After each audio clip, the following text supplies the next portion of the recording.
ओनू 10वीची परीक्षा 1 ते 20 मार्चाक जाल्यार 12वीची परीक्षा 10 ते 28 फेब्रुवारी या काळात जातली। परीक्षेचो निकाल लागले उपरांत खूपशे विद्यार्थी आपल्याक मेळिल्ल्या गुणांनी समाधानी आसनात। ताका लागून परतून पेपराची फेर तपासणी करपाची मागणी करतात। या आधी अशी मागणी विद्यार्थ्यांकडल्यान आयली जाल्यार 700 रुपयाचे शुल्क घेताले।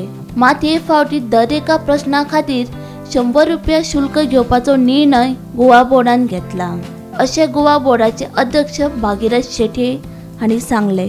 आता जर तुमकां बोर्डाच्या पेपरान कमी मार्क पडले जावं तुम्ही बोर्डाच्या पेपरान फेल जाले, तुमकां दुबाव आसा की तुमकां जे पडल्या मार्क ते तुमच्या अपेक्षे प्रमाणे ना आनी जर तुमकां पेपर रिवॅल्युएशन करपाक जाय जाल्यार आता प्रत्येक प्रश्नाक 100 रुपया दिवपाचे पडटले अशें गोवा बोर्डाचे अध्यक्ष भगीरथ शेटये हांणी सांगलेले आसा।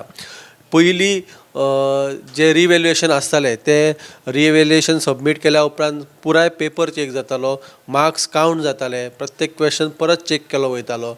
पूण आतां तशें जावचें ना। आतां तुमकां ज्या प्रश्नाचेर दुबाव आसा की ह्या प्रश्नाचें उतर आपूण सारकें बरयलां पूण ताका मार्क्स तितले पडोंक ना जाल्यार फक्त तो प्रश्न चेक केलो वतलो, पुराय पेपर चेक केलो वयचो ना। तर आतां जर तुमकां रिवॅल्युएशन करपाक जाय जाल्यार प्रत्येक प्रश्नाक 100 रुपया फारीक करचे पडटले आनी अशें जे आसा ते गोवा बोर्डाचे अध्यक्ष भगीरथ शेटयेन सांगलेले आसा। ही आसली अपडेट शिक्षण क्षेत्रातून। अश्योच अपडेटी खातीर पळयत रावात गोमंतक टीव्ही।